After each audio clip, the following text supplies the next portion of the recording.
But when I'm up there, we will do that. Okay, we're up in five.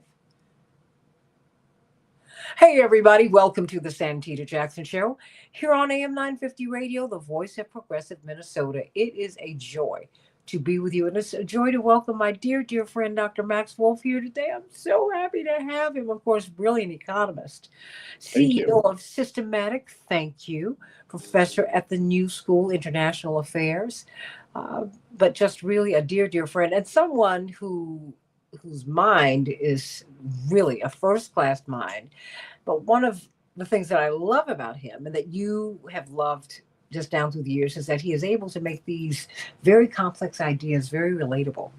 And you almost make me want to come up to the new school and take a class with you because We'd really, always love to have you. I should, but I'm You should trying to teach find your own out. class, though. Oh, no, no, no. Look, I'm a generalist. But I want you to help us to understand what we're looking at. We're going to talk about DOGE, everybody. Everybody talks about it, they talk around it, but I think we need to talk about it. I think we need to understand how government works. DOGE, according to Elon Musk, who runs it, what happened to Vivek? Perhaps you can answer that. That's another, no, it's part of the story. DOGE, the Department of Governmental Efficiency, has saved a lot of money. According to Elon Musk, the world's wealthiest, at least publicly wealthiest human being, he said it saved us $1 billion, but what has it cost us?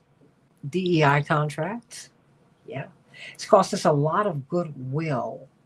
It's cost us the USAID, 2.3 million government workers, near that number, received emails telling them that they had to take a buyout or else. So what does this mean? Are we going to shift from a human workforce to a workforce that is automated?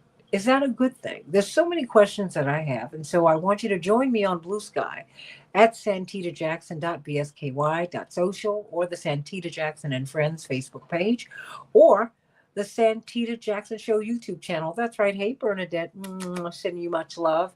Everybody, like and share the show. Like and share the show. I know I'm coming on at different hours, but there you go. And on Facebook, Santita Jackson and Friends. So let's get right to it. Let's get right to it. I need you to help me to understand and help us all to understand what is DOGE. And to fully disclose, as you know my brother, Congressman Jonathan Jackson, really well. He is a dear friend of yours, and he has the greatest regard for you. Um, he said, "Look, of course, this is not legal because the House of Representatives is the only entity that can formulate a department. And so, thus, all these court battles. So, what's really going on? What is DOGE? What do they purport to be? And how is it that they have? And who are the people who are in it? Sure. I mean, we've got a coder, one of the young men, Marco Elez, who said he was racist before it was cool, and he made a horrible remark about an Indian American, which, of course, J.D. Vance, the vice president, is married to an Indian American. He's the one who said he should be let back in. Oh my gosh. What is DOGE? Yeah. So there's lots of talk about the personalities, and often they are very cringeworthy and sometimes mesmerizing to the public. I guess as a practitioner of economics, where I think I'm most useful, Mhm. because I don't know everyone and their pathologies, although some seem substantial, those pathologies. What I'm probably more useful to do here, and honored to be here to try to do it, is kind of tell you what all this is about, which is the US government and different visions of what's worth spending on. Because almost everyone thinks that the government should spend on what they need and want. And we now have had a surge in people thinking that it's exciting and efficient to not spend on things they don't like, which, other than being hugely generous and deeply thoughtful, is an old problem with renewed vigor. Okay. Mhm. So, what DOGE is, other than the only group where of is counted as one of the letters in the abbreviation, which I just want to point out, that O is not used by everyone else, already inefficient to add the other letter. If you think about how much it costs in all the documents to make your O somewhere in there, so you can spell out a lightly regulated cryptocurrency with your name, it does strike me as a strange priority. But, look, I was not included in the initial brain trust there. So I can't explain it, but I do think, why is that F so like that O so prominent? I think because maybe the take home message here, oh, which is a little bit kind of worth thinking about for all of us out there. But let's talk about what the U.S. budget and the government is. It's something that ideologues don't understand, and that political pundits tend not to talk about, and that Americans are somehow strangely ignorant of it. So our federal government spends about about $6.75 trillion a year. So that's $6,750 billion. So when you say that you're going to change the budget by cutting $1 billion here or $1 billion there, you are weaponizing the public's ignorance of the budget. So this is the equivalent of, you have $6,000 and you're out for a night to end all nights and go berserk, and you're like, oh my God, I lost $2. I'm going home. My budget has radically altered. If you don't think you would do that, and if you think one of your friends did that, they might be someone you'd be worried about, perhaps from a position of concern, then some of these, great savings we're talking about, $1 billion or $2 out of $6.75 thousand billion might be concerning to you, especially if, while not near and dear to some of the decision makers here, and again, there's some issues about the constitutionality of these decisions, right? They're not meaningful, right? They're not meaningful. This is the equivalent of cooking one piece of spaghetti and being like, look at your pasta dinner. Like, that's could be light. Okay, light for me. But then you have to ask yourself, where's all the other pasta? And if it's in the other guy's stomach, then that's your story. It's not the one noodle that you were made, that the chef prepared for you. So these are large numbers. They're hard to get your hands around. $1 trillion is 1,000 billion. We're nearly 7,000 billion. Another way to think of that is the normal everyday activity of the U.S. government costs about 18 to 19 billion dollars, just any given Sunday, or Monday or Tuesday or Wednesday, right? So that's the magnitude in which I would judge this. However, small programs make big impacts in hard lives. Yes. Right? And so, small and big are always relative. And they're always in the context. Right? Like, I would be a very big 10th grader. I would be a very small NFL lineman. It's always context, right? So, like, there is a sort of issue of big and small. But basically, there has been a general contempt, like sometimes meaningful contempt, general and meaningful contempt for the federal government, specifically on the American right, but not only, sometimes the left too. The American government is the largest single spender in the world. The American government spends about as much money as the entire economy of India generates. So this is just a massive player. About 24% of the United States economy is the spending of the federal government, our $30 trillion economy. So if you talk about getting rid of government spending, you would have a cataclysmic depression that would make the Great Depression look like a fun-filled weekend. So the good news is Would that only be in the United States, or would that resonate around the world? Well, so the United States is about a bit less now, but about 18 to 20% of global GDP, right? So 4 or 5% of the world's GDP is probably the government of the United States directly, and then there's indirect, right? So this is not feasible. It's not doable. And just keep in mind, if you took out 25% of your body, or if an event did, you'd instantly die. Yeah. Right? If you weren't receiving emergency medical treatment, there's no 25% you have to give up. Right? And if you did give up 25% of your body and survive it through radical and sustained heavy medical intervention, you would look, feel, and move differently through the world. So the federal government of the United States, their reach is massive. There's no consideration of the United States in any conceivably similar format without it. So these ideas of, I want to drown it in a bathtub, or something made famous by Grover Norquist and others, and that we don't need it, and stuff like that, like, it's fine to fantasize. Right? Like, it's not a problem. It's okay to think about alternative universes where you could do without this and that, but it's good to stay humble.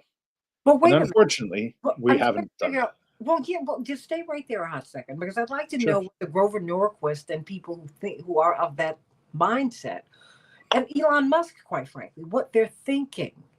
Well, it's a third of his revenue comes from the federal government. So, like, right. Yeah. I mean, so I'm trying to figure out what they're trying to. Are they trying to deconstruct the government and put something else in its place? You'd have to, right? That's like the losing the 25% of your body. So it Oh, might have been gruesome and long-winded, but the idea is you're a different person without that. So you can't really survive without 25%.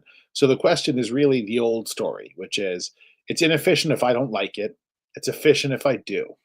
If you want to make that a little bit more self-reflective or narcissistic, it's efficient if I get it and inefficient if someone else gets it.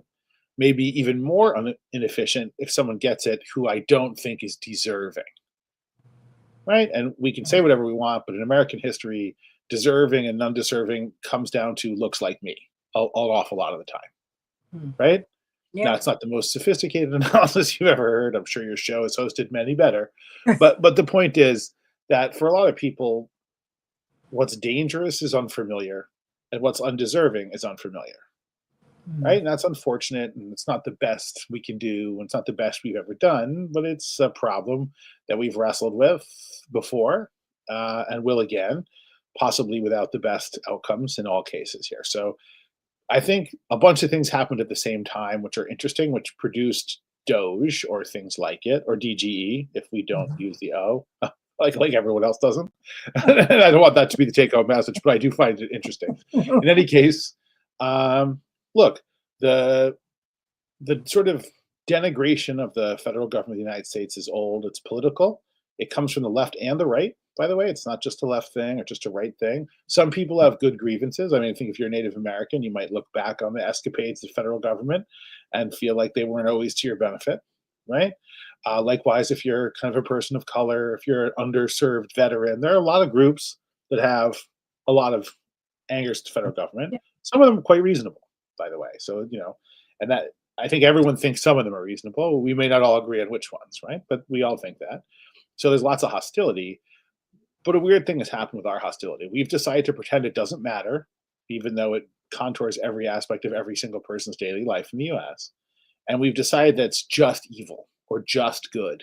And those are all silly, right? So everything the government does is not good. Everything the government does is not helpful. Everything the government does is not efficient.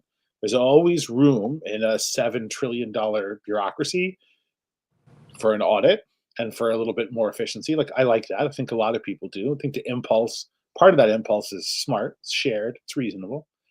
The problem is if you need to have a lot of transparency, a lot of accountability, and a lot of professionalism in that audit because it's everyone's government, it's everyone's budget, it's everyone's hurt, and it's everyone's help. So you can't run roughshod off this. For instance, I think it would take better part of 18 months for dozens of experts to do a proper audit of the government. I think 18. that's quite worthy. Okay. 18 months would be like real fast, right? And And you so think it that's was what, worthy? Why?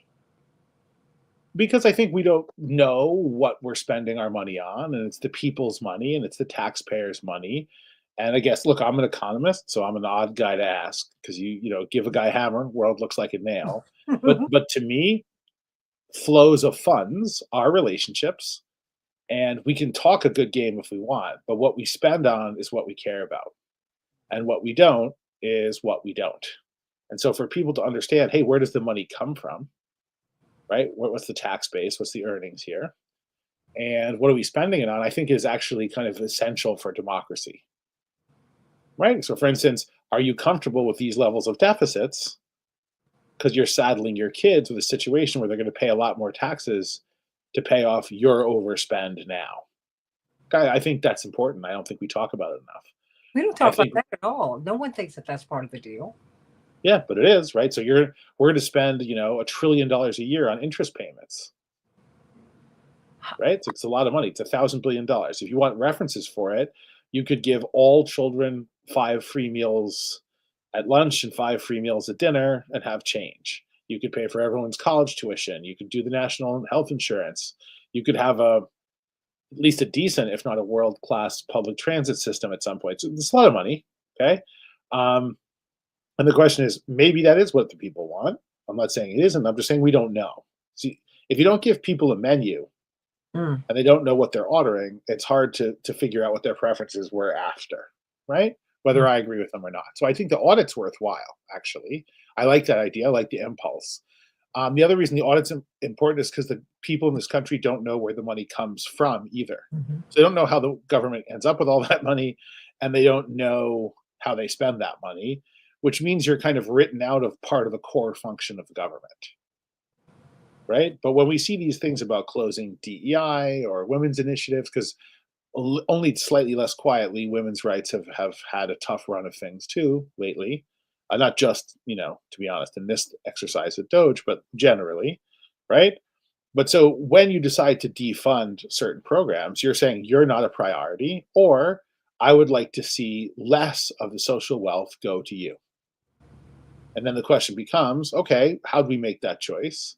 And where is it going instead? The story doesn't end with less for you. The story continues to more for someone else. And a lot of people are kind of interested in that part of the story, right? But if we zoom back a little bit, I do think one thing decided this election that no one ever talks about, right? In a field in which I act a lot, it's where my job is to some extent. The tech universe and the sort of libertarian right in the United States has spent so long talking about how they hate the government and it should shrink that they don't always take advantage of how big the government is. And it's the final frontier. It's a $7 trillion opportunity that you could seize pretty easily. And there's no company on earth that spends anywhere near $1 trillion a year, let alone 7. So it's this massive continent of opportunity that it looked like, in partnership with President Trump, you could make a bunch of strategic donations and have vast control and power without the traditional long restricted election process, which would include things like, you have to be born here to be the president, and you have to go through a process, and you have to follow congressional channels and worry about what's constitutionally okay. So you could have this sort of blitzkrieg, right? So instead of going to the nightclub and showing people your moves and being charming and witty, you could rent the whole nightclub and give everybody money based on how close they stood to you at any given moment. It's going to change your popularity kind of a lot, right? We could argue if it's the same thing or not, but you're going to look like, quite debonair in that second transaction. And so it just changes the logic. And the longest sort of feature of the least good thing of government is you tell the public something doesn't matter or it's corrupt to get them to stop paying attention, or to give you the sort of, yeah, okay, he's bad, but everyone else is worse. And I think that might be kind of how America sees its politicians. Not everyone, but like pick the least worst guy or pick a new bad guy, so learning about how terrible he is can be exciting for a while. And I think a fair number of people either stay home for that reason or go vote for that reason, for the most colorful scoundrel or the new scoundrel or the scoundrel who they secretly hope to root for because they're the underdog or whatever, right? And so that plays itself into this government. But DOGE is an exercise, and we'll see what the courts and the Congress do or don't do in letting untrained, unexperienced people get in there and make big changes to a quarter of our economy with no training and no audit. Nothing like remotely accurate. It would be the equivalent of watching a bunch of YouTube videos and performing surgery on someone. And sure, So- it might be fine. And it would probably, probably be cheaper. You probably wouldn't capitalize the O in your abbreviation. That's because no one does. But you would be in there with a hope and a dream, some duct tape and a scalpel, and everyone would be on the edge of their seat. Do we know what's in the government? I mean, because we've heard many down through the years, not everyone, big business, they want to privatize the post office. They want to privatize Medicare, Medicaid, all of our health services, which is what they've done essentially. And they've made not a success of things, I should say. I actually think the health services are a great point because I think they might be the model here. So we have private insurance. Millions of people don't have any coverage. Mhm. Millions more are afraid to use their coverage because they don't know what the cost will be to them, Mhm. right? I mean, we can say whatever we want, but to me, the ultimate test of the popularity of the healthcare system was when a young man killed a CEO and became Mhm. instantly America's greatest folk hero. This Yeah. is not a great sign about your popularity. If someone's like, "What? Someone killed that guy? I love him. I want a tattoo of his face on my body." This is a sign that there's room for improvement in your popularity, right? I think we could all agree on that.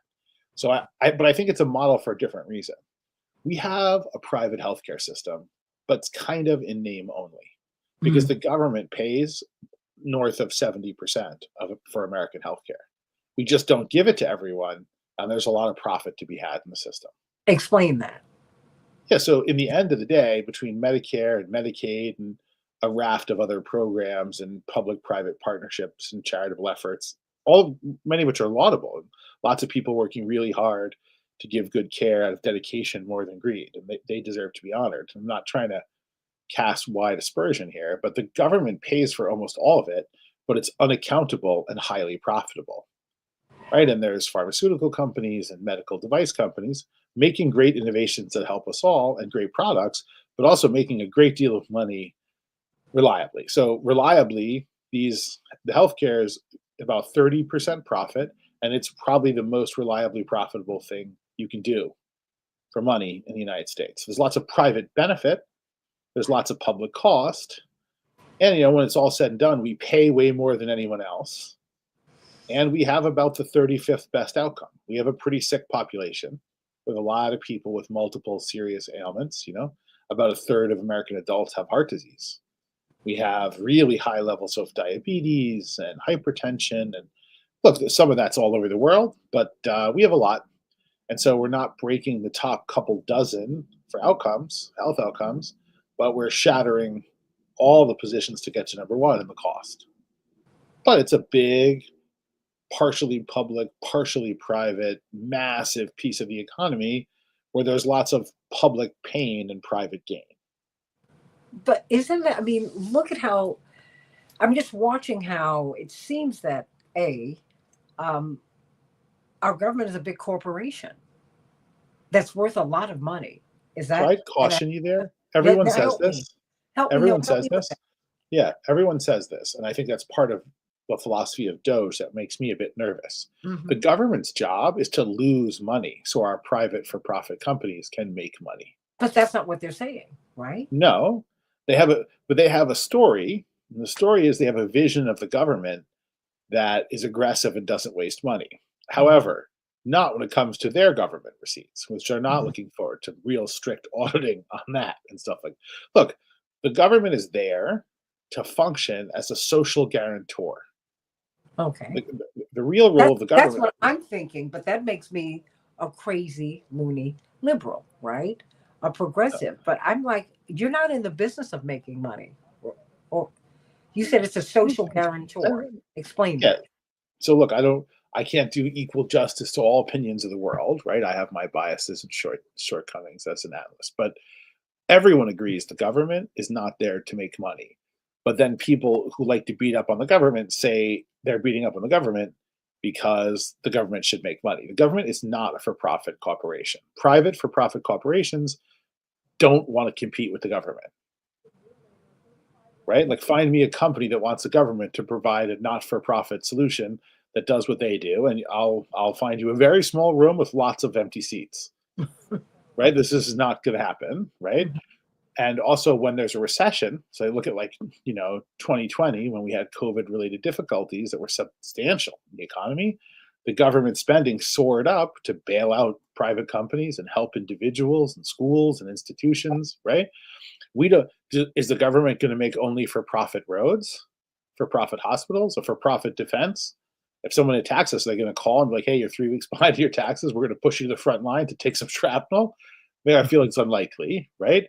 And the firemen don't come to your house as it burns and try and negotiate a per hour rate with you either, Mm. right? So we want the government to be our guarantor. You know how I can prove it to you? Mm. The people who are most angry at the government are angry at the government, often rightly, by the way, because they were disappointed. An area is on fire. Where's the government? A tornado hits. Where's the government? You don't make a lot of money cleaning up after a tornado or putting out a wildfire.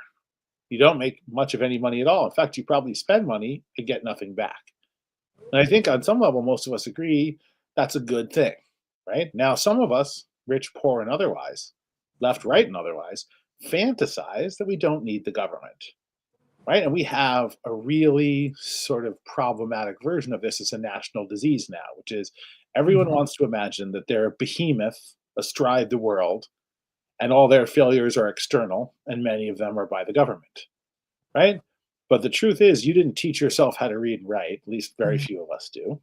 And you didn't come to school on the road that you made, and you didn't go to the doctor who you trained, right? And you didn't get the employee that was your kid. We don't live on some yield, autarkic, completely self-independent ranch somewhere. By the way, no one ever did. It's just a lack of understanding of history, but whatever. More people were more independent at a different point.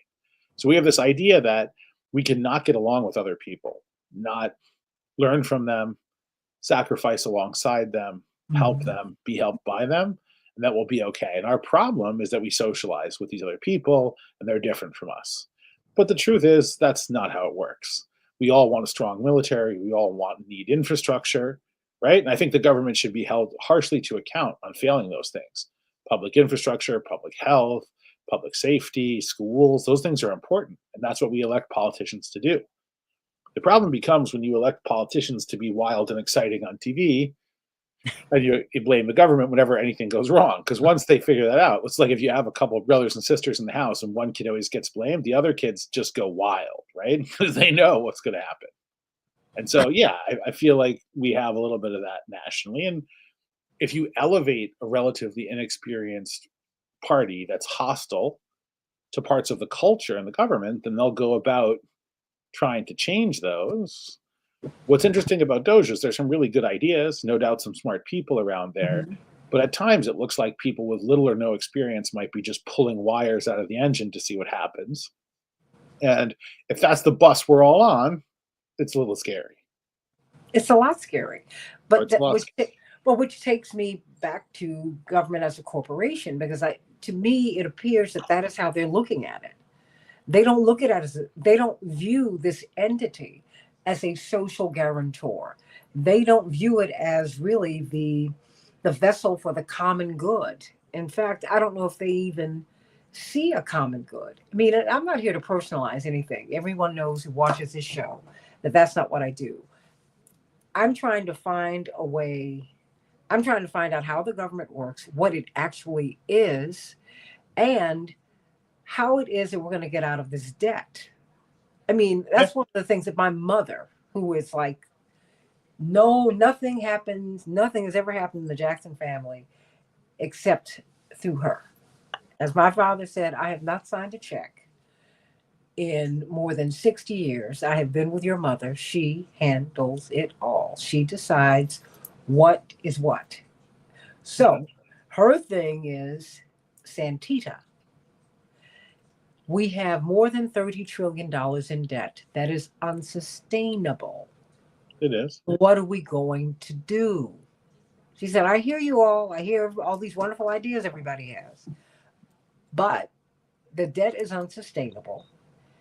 What are we going to do? So let me back up to what Good is question. it is. I mean, what is it? Well, okay. Well, then you said it's a good question. I mean, what are we going to do? You've got this $7 trillion a year that we're generate that our government generates, Spends. Well, uh, spends, unfortunately, or a good spend, bit more than it generates. but it Brings in, doesn't generate. yeah, Okay, it generates about 500 billion to almost $1 trillion, that is crazy. less than it spends. And so there's debt financing. So, but Well, and that's that, short-term debt for just when money comes in and out, but a lot of it's longer term. but so I mean, it's so how? I mean, this all seems terribly unsustainable, Max. It is, but I think we just need to be careful. Accountability and transparency are very important, and Hmm. the government is not a for-profit corporation. Hmm. Both are true, right? Just like your household is not a profitable corporation, probably, but some kind of transparency and accountability of the members of the household is super important, right? But I do agree that the debt's a huge issue. But we're in debt because we've spent more on all these different programs than we've brought in, right? The problem we've had historically, and this could be changing, which would be a good thing, is that a lot of the government spend is what's called non discretionary, right? So you have your Social Security, your Medicare, your Medicaid, your military budgets that are untouchable largely. And if you add them all up, they're a preponderance of what the government spends on, Okay. right? The other thing most people don't understand, but is 100% true, it's a simple arithmetic truth, right? Which is spending more or cutting taxes are the exact same thing. They both reduce the ability of the government to cover its costs. It's really not that much different than in a household. You can take less hours at work, or you can spend more money, and both have about the same effect on the household income, depending on how many hours less and you work and or how much more you spend, right?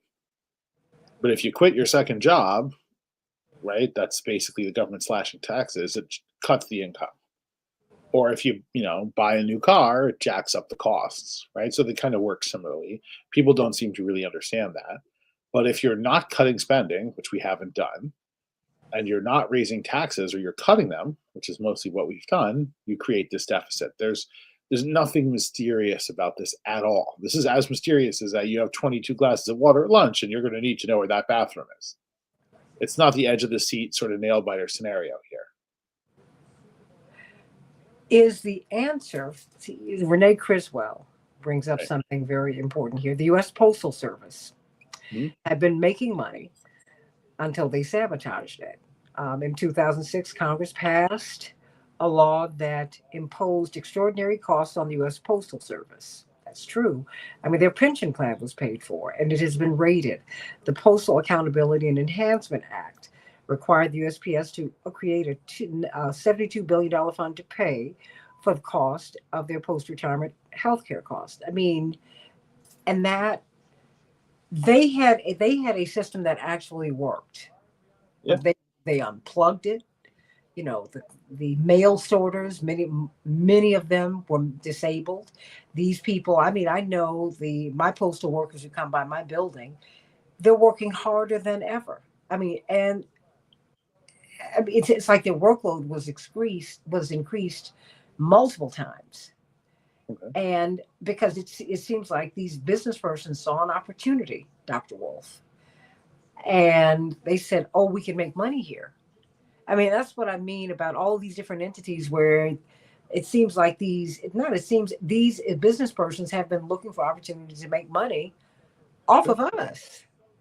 That could likely be. I mean, I want to be careful here because I'm not that knowledgeable about the U.S. Okay. Postal Service, but I can tell you that that's what I got back to. Nobody wants the U.S. government to be a lean, mean competitor, least of all Okay. UPS or FedEx or DHL, right? That's their business, and they don't want to compete against somebody else, right? Who's also a rule maker who could tip the playing field, and or who's somebody who has a potentially different cost structure because they don't have to make a profit.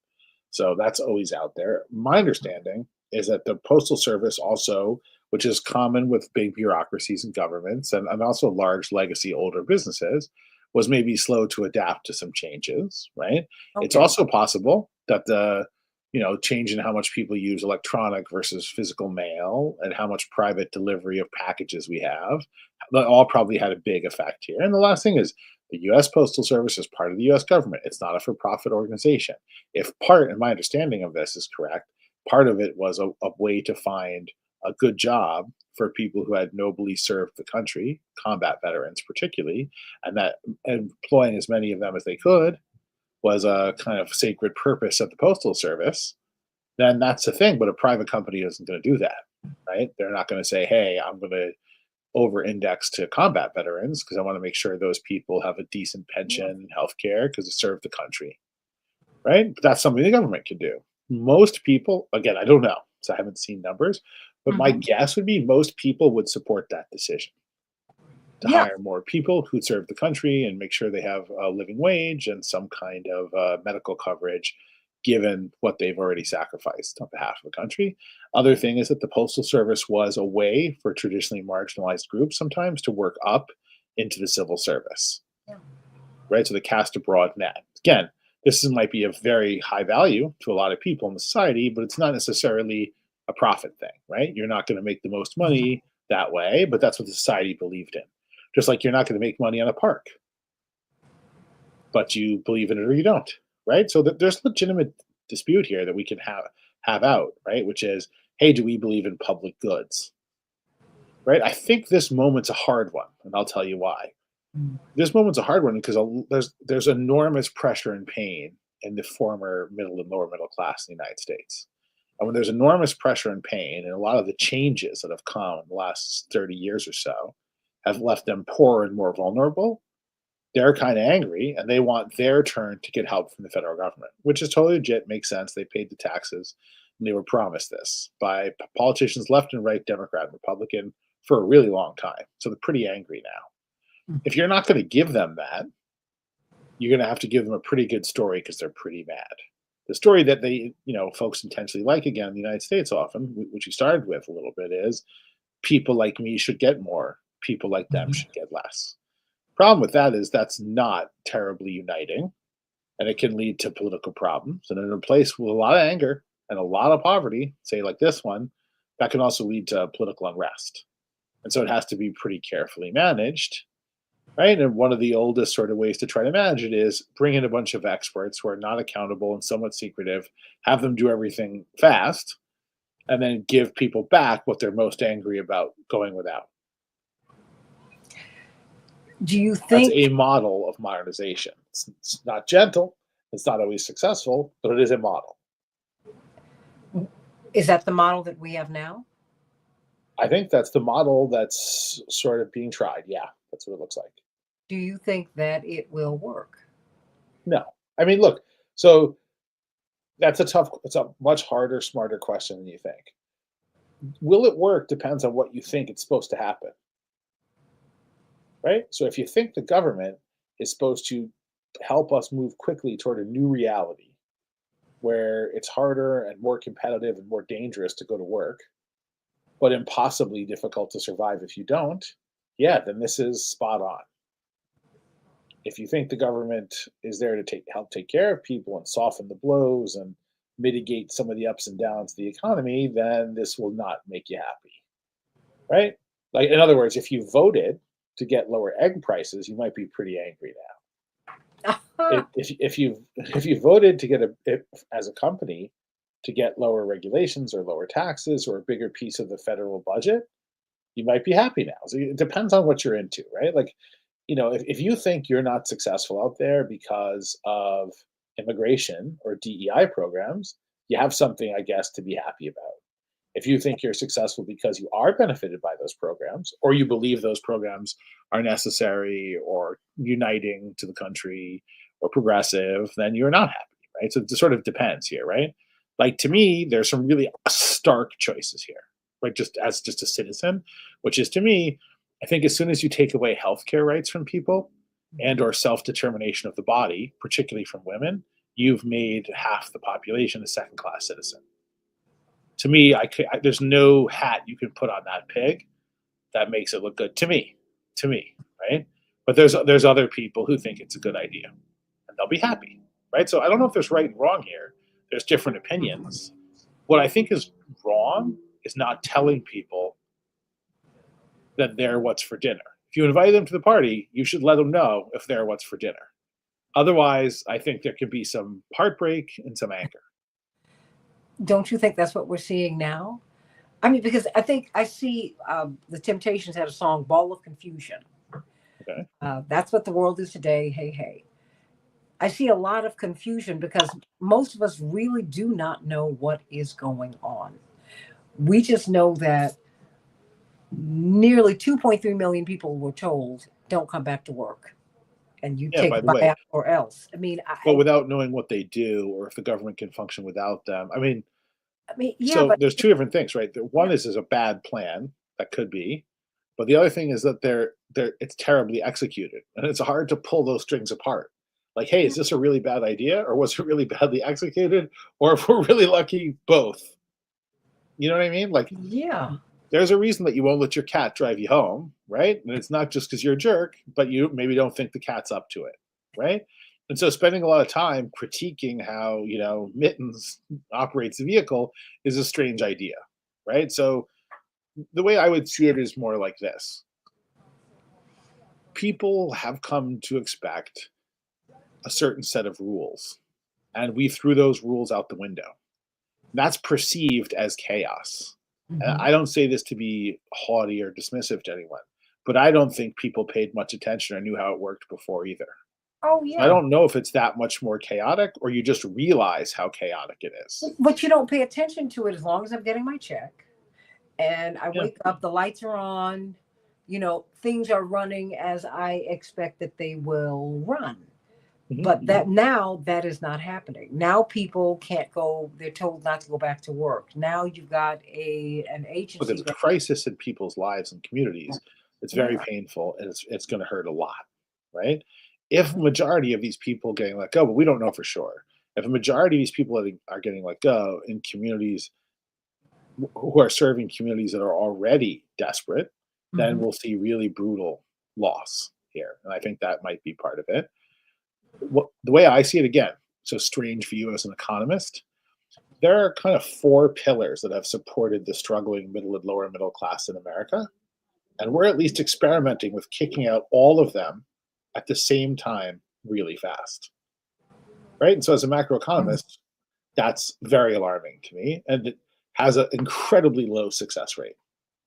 Well, what are So this what are is the pillars? What are they? so again, there's a lot of ways you could do this, but what I would say is that access to cheap credit has supported a lifestyle we can't afford at the federal Mm. government and at the household level.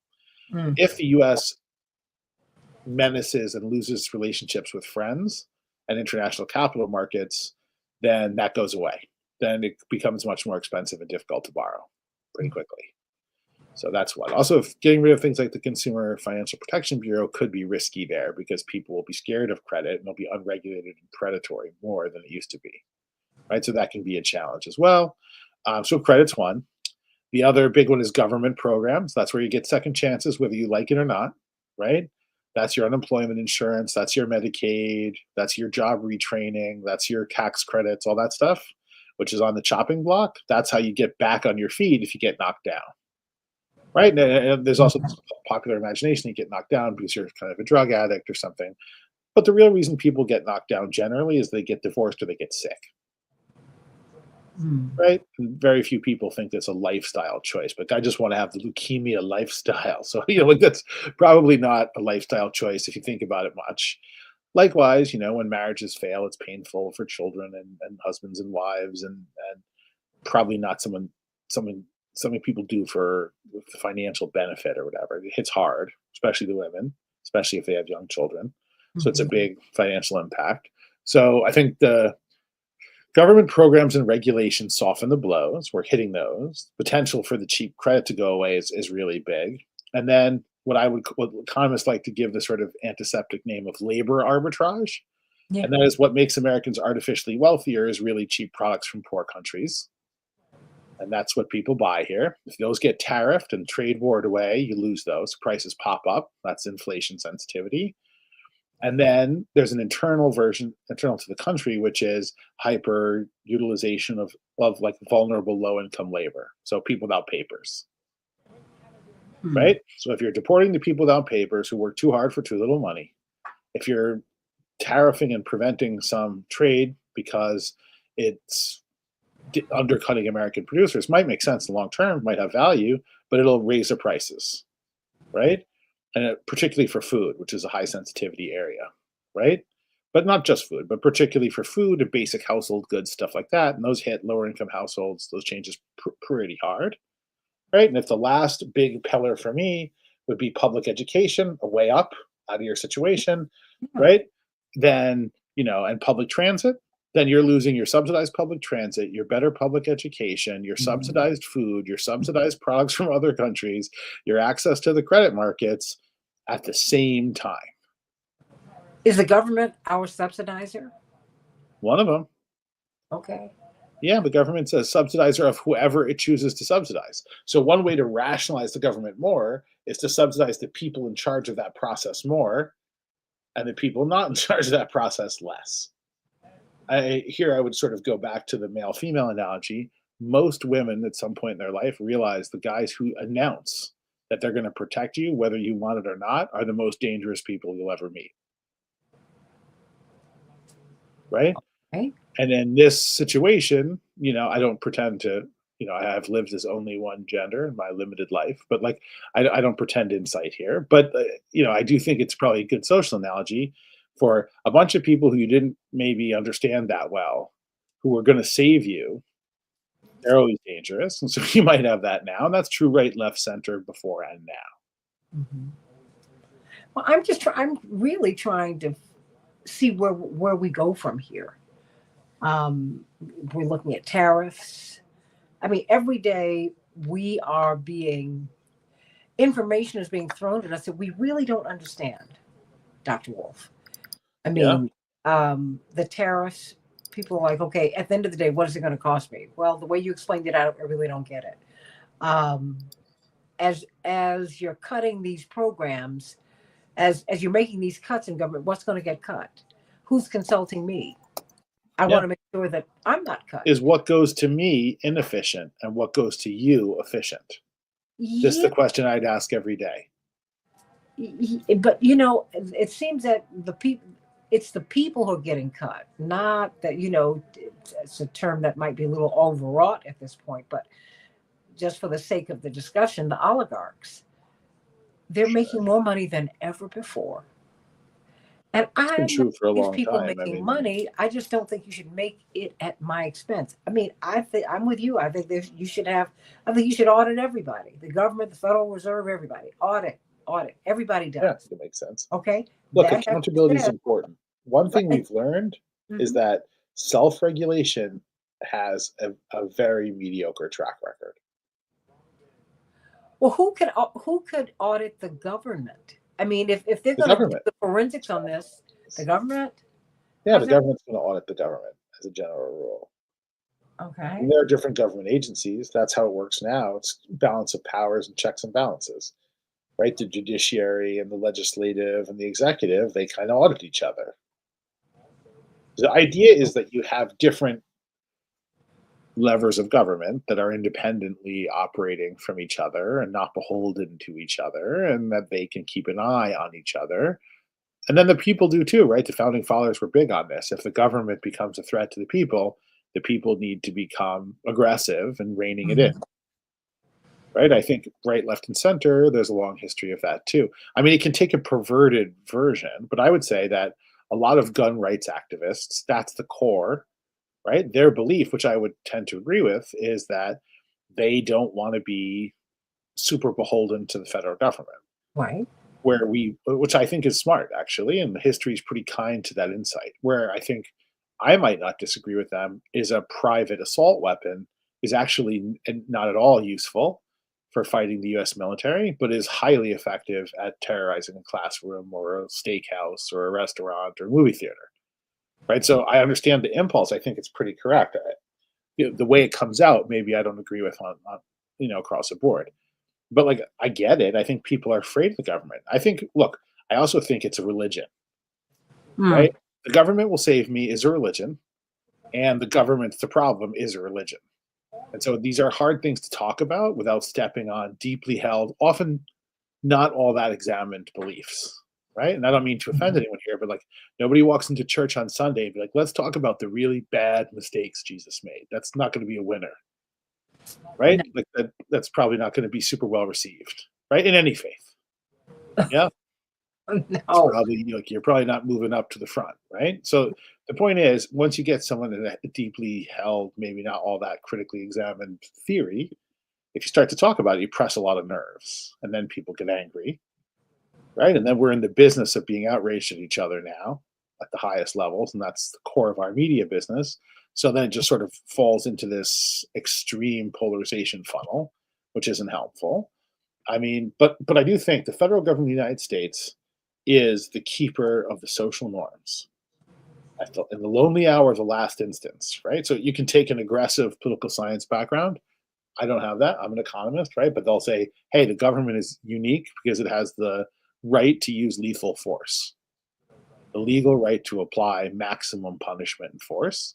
Or you can say that it's the coordinator of the economy to some extent. Not I mean central planning. I just mean it's kind of how you keep the social order going. Well, how do you know our dear friend who introduced us, Kevin Gray, talked Yeah, about the social contract? May he rest in peace. I miss him every day. Um, likewise. He's a real loss. oh my gosh. That having been said, he always talked about the social contract and how careful we must be not to shred it because he saw the government as the social guarantor. Yeah. And I do too. I'm just wondering if Everybody social. does, I think. It's a question of what they want guaranteed. Okay. That's what I mean. Like, let's have our different opinions. Let's not even like what the other guy's saying, but let's be entitled to our own opinions and share a set of facts. Yeah. Because if we don't share the set of facts, it's just the angriest, loudest voice that wins. And in my experience, the angriest, loudest voice is not usually the most thought out position. Going forward, what should we be looking for? What should we be looking toward? I mean, because you know what? Now I think we do have the power to call our government and tell them what we want. You can call Congress 202-224-3121, 202-224-3121. Um, you because we have far more power than we know.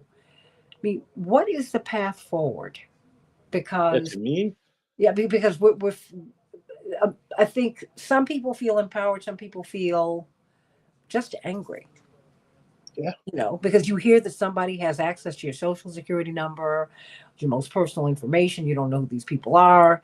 Someone who does have access to that information, well, he announced that he's a racist and was one before it was cool. I mean, and let's get rid of to paraphrase, let's get rid of Indian. Let's normalize Indian hate. I mean, just awful things. And these are the people who, in a normal world, would not be allowed near our stuff. Not people who would publicly state those points of view. And yeah, clearly, we have, with 30 plus trillion dollars in debt. I realize there's a difference between personal and institutional debt and government debt, sure. but something's got to change, Dr. I, Wolf. I I think that we agree on that. I'm going to say two things, which are probably not neither shocking nor immediately exciting, but I'm going to say what you have to do in a situation like this. The two things you have to do is know that it could be better, no matter how hard it is for you, so you don't give up, right? Because sometimes people do want you to give up, so you got to not, right? Even if it's just to be oppositional. And then the hardest thing for us as Americans sometimes is the only salvation you'll find is in working with like-minded people in a peaceful way. Like, you have to be able to make an alliance with other people. You have to see your problem as a social problem, Yeah. as a group. It can't be you against the world. That doesn't work, right? Maybe if you have, Yeah. hundreds of billions of dollars, you have a better shot there. But even there, you're using all that money to buy alliances. They know the alliances matter, right? So you Mhm. have to see your problem as a social problem, Mhm. not if your foot hurts, right? Within limits. But yeah, assuming that it's one of these broader social issues, right? Your problem has to be a social problem. You have to see it that way. You have to work with other people. And then Mhm. the last thing is make sure your elites hold themselves to the accountability standards they ask of you, right? Amen to that. Let's see. Let's see if the accountability is just a way of bludgeoning you or if it's a priority. If it's a priority, let's share it. We're all better off. Right. But this is the person in your life who always wants to talk about what's wrong with you and never will talk about what's wrong with them. And at some point, you got to ask, like, either you're just really messed up or somebody here is playing a little bit of a game at your expense. Right. But you have to also be willing to look at all the things that are wrong with you to move together with someone else. That is true, Mhm. right? But they have to do likewise. If they're not doing the same thing, right? If you're both paying for half a dinner, but you can't see the check and they never reach for their wallet, at some point, you might reasonably become suspicious that the half you're paying for is otherwise known as the whole tab. Oh, beware of the person who has, what do they call them? Alligator arms. Like, nope, No, nope, your hands I can't can't quite get the yes, sure. reach a And wallet. one time from a friend, whatever works for you, right? But if it's every time, yeah, at some point you notice the pattern.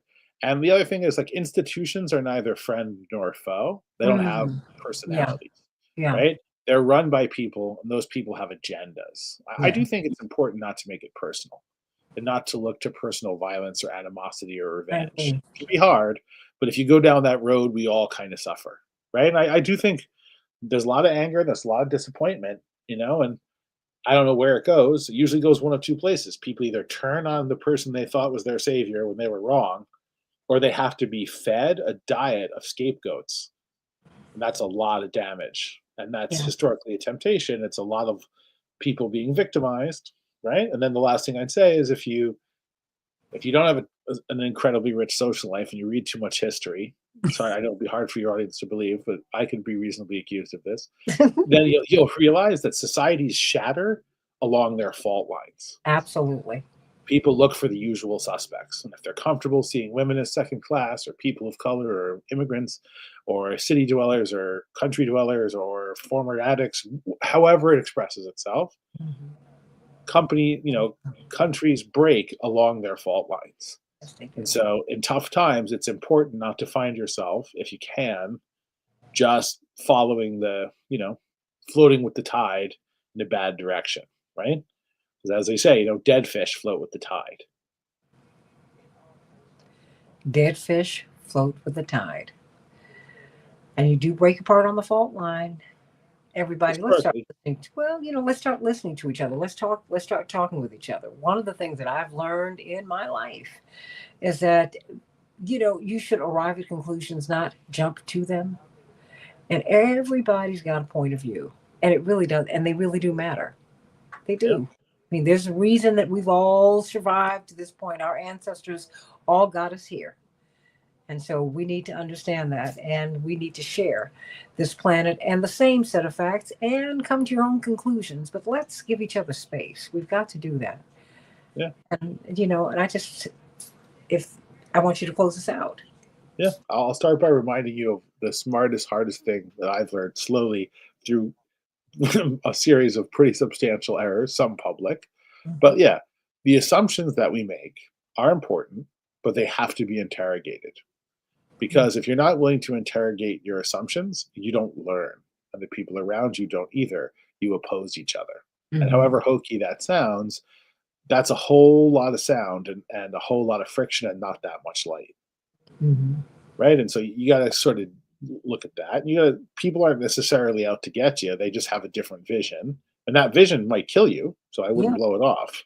Right. I wouldn't just roll with it, but understand where it comes from, understand where they're going, and decide if you want to take that trip. And if you don't, find the other people who don't want to take that trip and make your own itinerary. Well, I love that. Because you And just got on a bus driven by someone who may not know how to drive to an unknown destination, there's a reasonably good chance this is not the vacation of a lifetime. No, it's not. I Also, if love. the guy's not a bus driver, it's a bad sign. I love my But I dog. would say one funny thing about that, from my humble Yes. perspective, Uh-huh. is all this DEI stuff to me seems like it's a big discussion of qualifications. I think qualifications are worth discussing. Hmm. But I wonder, in my experience, the folks who are busy pointing the finger at everybody else about their qualifications are often trying to change the subject from a subject they don't like, which would be their qualifications. As they say, that part. Because it has been my experience with DEI and affirmative action that the baseline is that I am qualified. The Or let's question, discuss what qualified is. yeah, You want to have that conversation? That's always interesting. What is qualified? yeah. Right? Because we all know there are some people who went to the fanciest schools and maybe they're not that qualified. And there's someone Hmm. else who maybe taught themselves and had to walk a tougher route and they are really qualified. Hmm. Right? And I think we also know there's a role for education, formal education, there's a role for experience. But when you get into the none of the above category, it makes me nervous. Right? And that maybe that's just me because I spent too much time in school. But like the point is that like I think a discussion about qualifications is good and there's a lot to Hmm. be gained from it. I think, hey, those people aren't qualified. Whenever that's applied to any group of people, I don't see it as like an interesting audit. I see it as an assumption substituting for an analysis. Hmm. When The you last come, thing I'll say is, in my humble opinion, people who've been marginalized or discriminated against usually have to be more qualified, not less. I mean, you never know for sure, but you have to be more qualified, not less, if people don't want to see you join the club, right? And the other thing is just like, hey, it's always harder to break in than to stay in. So as much as it's hard to stay in, and it is really hard, people are complaining on their right to stay in, it's hard to break in too. Absolutely. Normally, again, world's a different place, and there's no universal here. But breaking into a new thing is at least in my humble opinion, my limited experience, it's a tougher climb than stay Mhm. in. Although that can be incredibly difficult too. And the last thing is the irony to me is technology has cost people a lot more jobs. And I work in technology. I believe in technology, but Mhm. technology has cost a lot more jobs than trade or migrants. And I noticed no one mentioned it on the dais of billionaire tech companies, and I just found it interesting.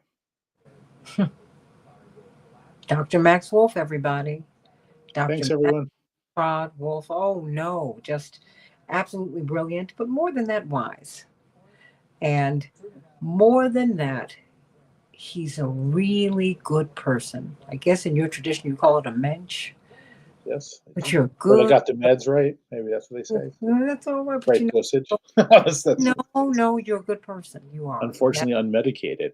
Sad for the world. well, we're gonna keep you right here. Told you. But